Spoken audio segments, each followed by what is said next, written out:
Ahoy everyone, and welcome back to the Brightworks and another match of Beyond All Reason, where today we're going to be taking a look at an extra special match played on Deploria Fields. It's an all-naval map, and not one that we take a look at too often because, well, let's be honest, Navy is not one of those things that a lot of people are really encouraged to try. Yeah, it's a very punishing game, and definitely one that tends to be difficult to learn. So today, I guess we'll be taking a learning look at how exactly the Navy is played between 8 different commanders going up against 8 others across the field here. And today, spawning as our red team Cortex leader, it's gonna be none other than Soy Boy the 64th.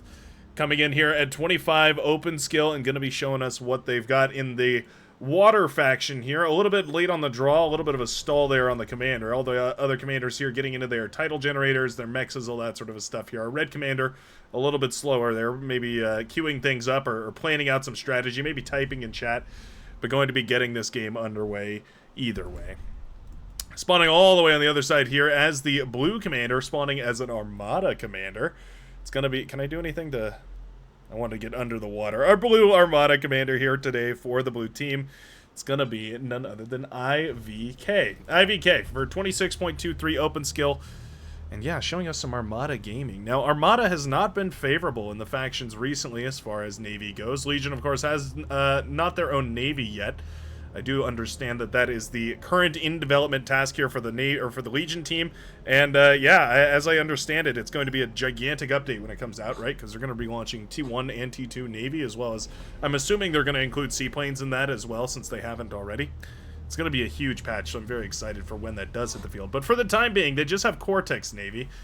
And Core Navy is, well, let's just say it's a little bit better than Armada. Kind of across the board, every unit directly compared is a little more expensive, but also a little bit better. And that's sort of on par for Core versus Armada.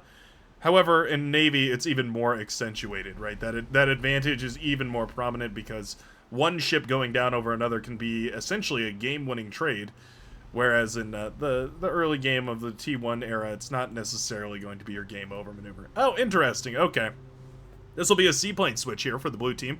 Going to be going into some of those good old-fashioned seaplane, most likely going into the gunships, maybe some of the bombers, trying to take out any of those early raiding vessels, the gunboats that do come across, but then, of course, also very useful for scouting and harassing the enemy backline, because anti-air is difficult to build, right? It's very, very annoying to build in this map, because your only option for constructors that can get around quickly are going to be those air constructors, or, of course, the Navy constructors. Here we go. Here's Deploria Fields, by the way. I feel like we should maybe zoom out and have a look at this map. It is kind of beautiful. It's got these beautiful spiral arms, kind of reminiscent of the galaxy and Fibonacci and all those numbers, of course, that everybody knows and loves. But, of course, also is a Navy map, which means big, open, and very, very flat. Essentially a big 2D plane that we're going to be playing on today. It means every one of these commanders' movements are going to be mostly the indicator for whether or not they succeed today. It does put your skill to the test, right? You can't blame an advantage like having the high ground on this one. You kind of are forced to reconcile with the fact that if you've lost because you've miscommanded your ships.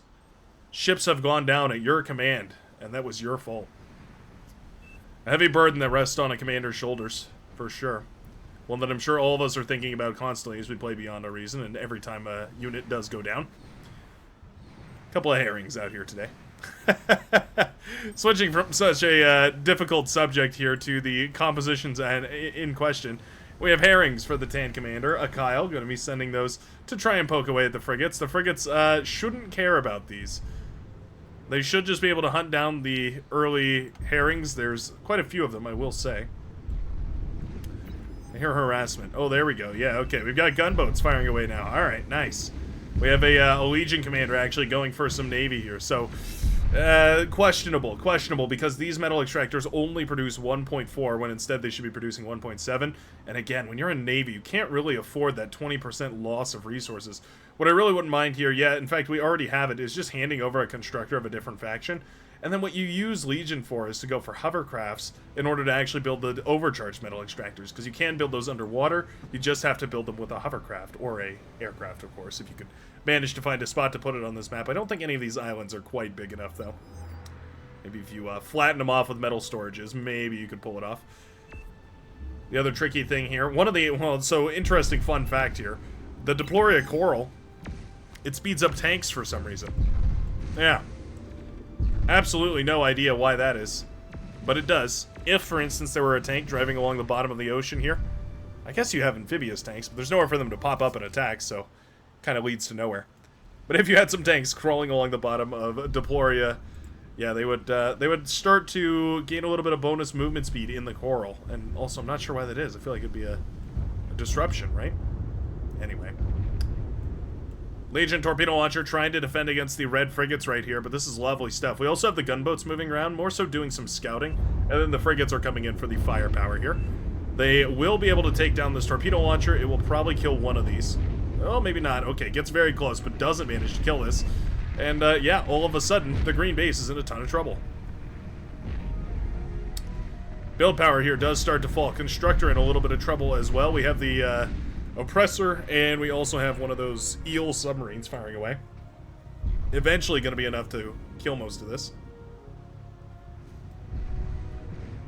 Well, you know, I say that. The frigates actually managed to escape quite cleanly.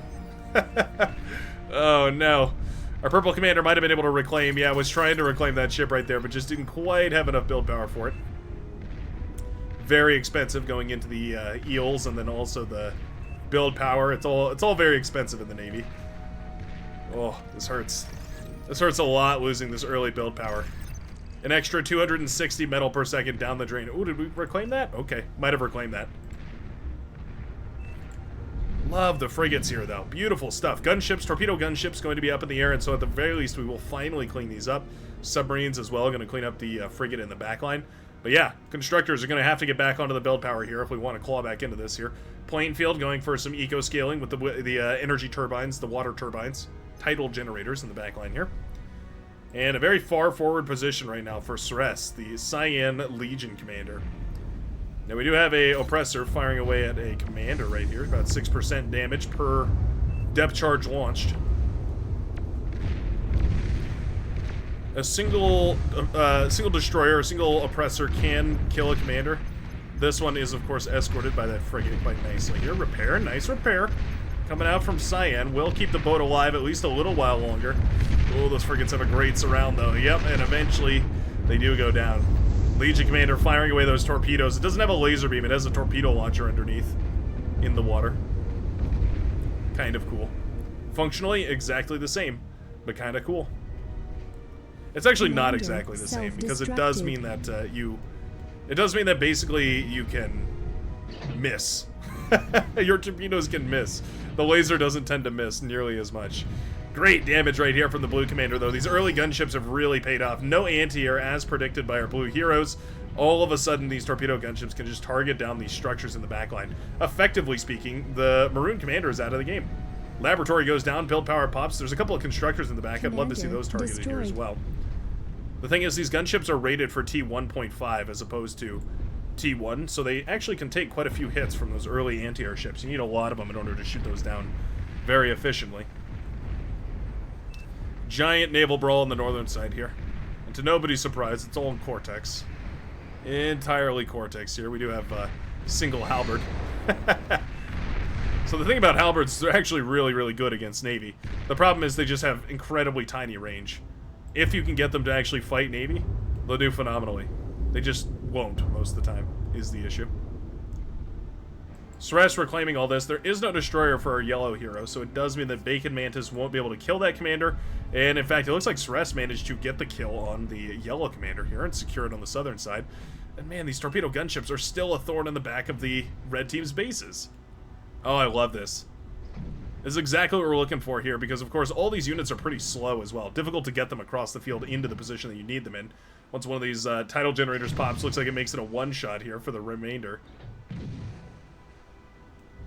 Very, very efficient with the last remaining torpedo gunship.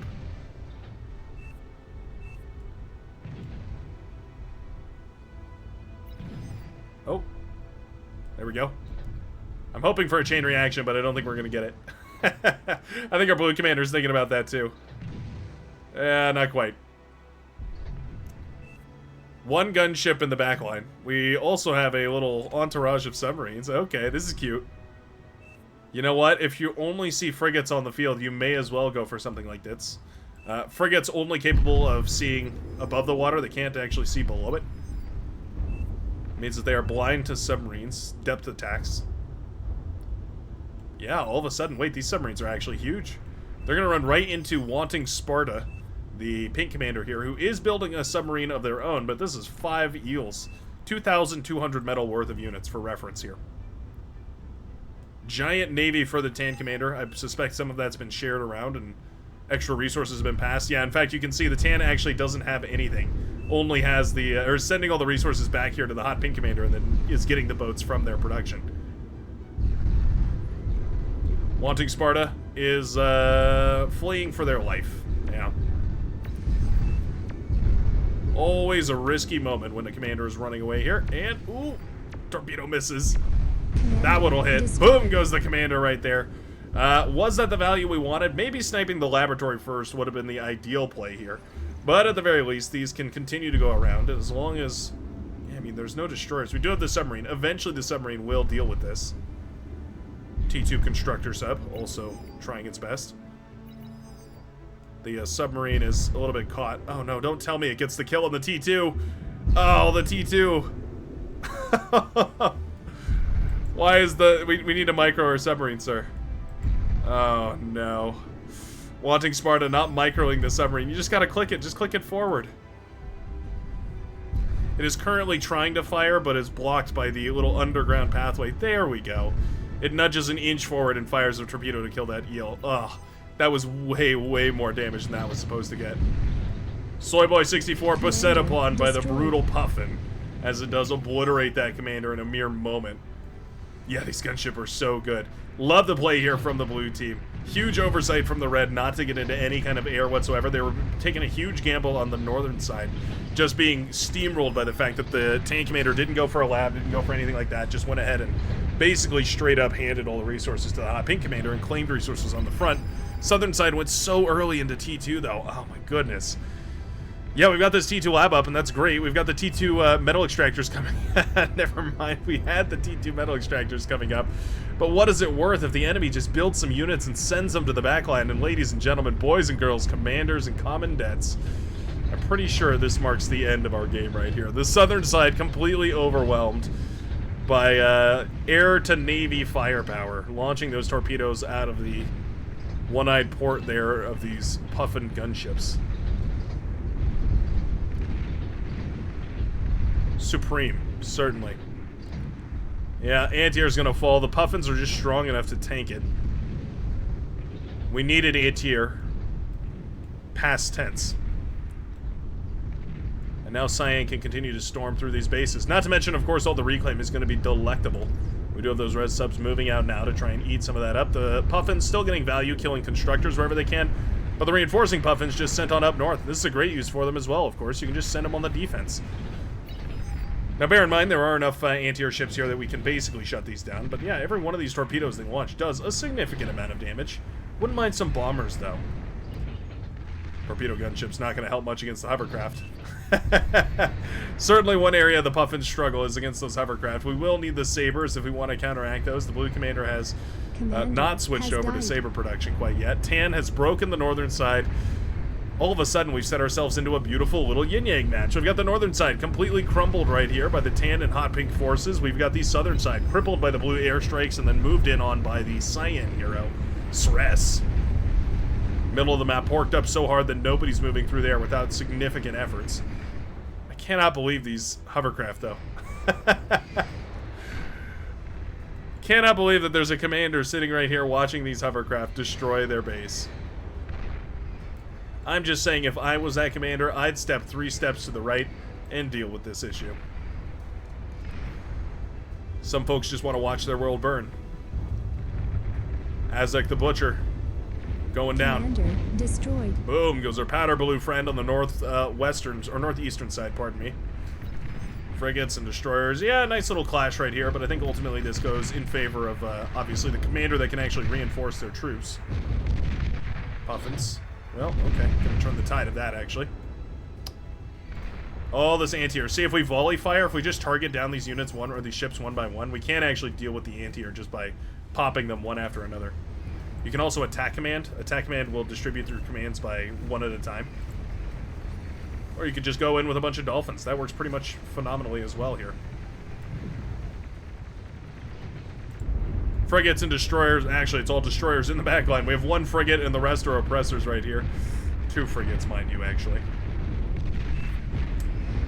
Buccaneer, that's great. That's wonderful. Unfortunately, it's just an hour too late. Okay, it's 4 minutes too late here. The Cyan Commander moving in. You know what? I mean, the Buccaneer's doing a great job of firing away here. A little caught up by those lasers not being able to fire over the enemy there. Or the corpse of the enemy there. Not that it matters too much, though. As long as they're connecting with something blue, it'll be alright. Heavy lasers will start to chip away at these units. One of the nice things about the Buccaneer is that it is consistent damage. If it's firing, it's doing damage. Unless it's hitting a corpse. But aside from hitting corpses, if it's firing, it's doing damage. It does hit a lot of corpses, doesn't it? Lasers are tough that way. They have to deal with pesky things like collision. Here's an answer, though. Brimstone anti-swarm ships now moving out on the field. Also hitting the, hitting the wreckage right there. But that's lovely. So that unit attacks super quick, so it means that every shot here from the Buccaneer is going to have the flanking damage. Okay. Not the end of the world. These are relatively cheap at 630 metal apiece. Capable of bringing down destroyers relatively efficiently. It all works out pretty well in the end. It does matter. Playing field in a little bit of trouble. Commander going to start blasting away here with that JL7. Likewise, Maelstrom's coming out here for our purple hero.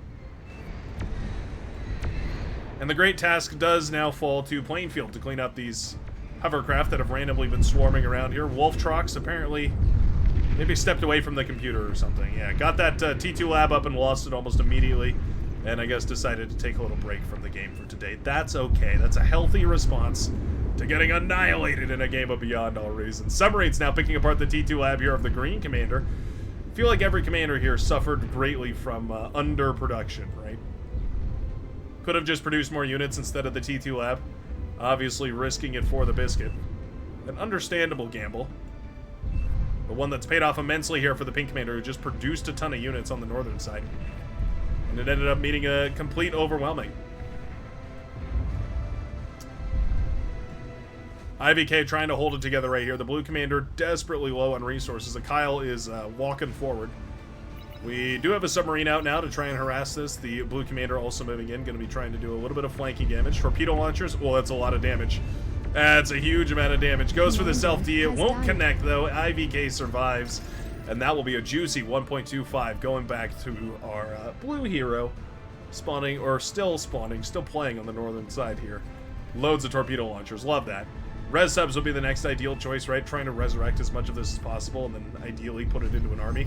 Try and fight all this. We do have the Dolphins still. We might try sending those forward as well. The last harassment, though, really coming in the form of these submarines that have actually managed to kill the T2 lab right here.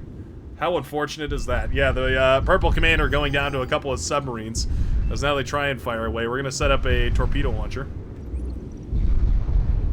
We're all just hitting this corpse right now. Yeah, okay. It eventually disappears.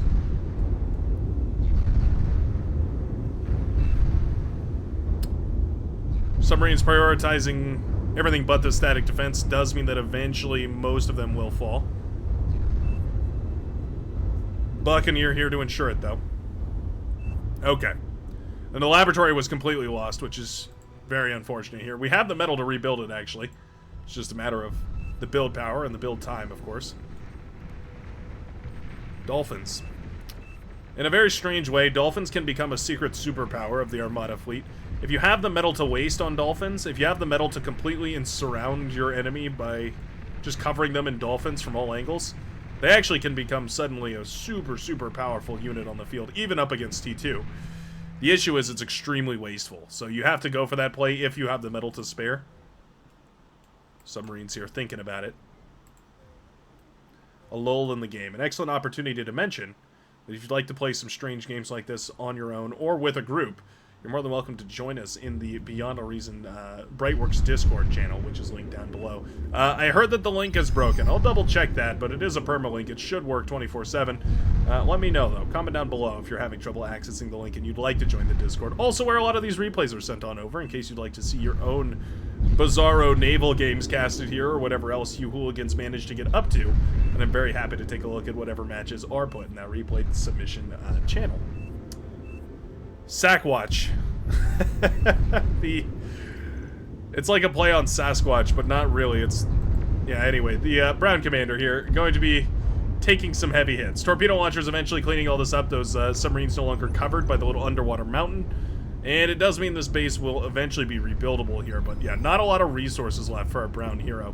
We also have the Despot moving forward, Despot battleship, covered by a whole bunch of these Buccaneers, but again, we really don't have the energy for all this. We need some fusion reactors. Yeah, no fusions here for the Cyan Commander at the moment. We have the metal for it, just not the energy. It's not the end of the world, but it does mean that a lot of the damage here in this composition isn't quite firing off. Those HLTs mounted atop both the Buccaneers and the Despot do a good amount of damage.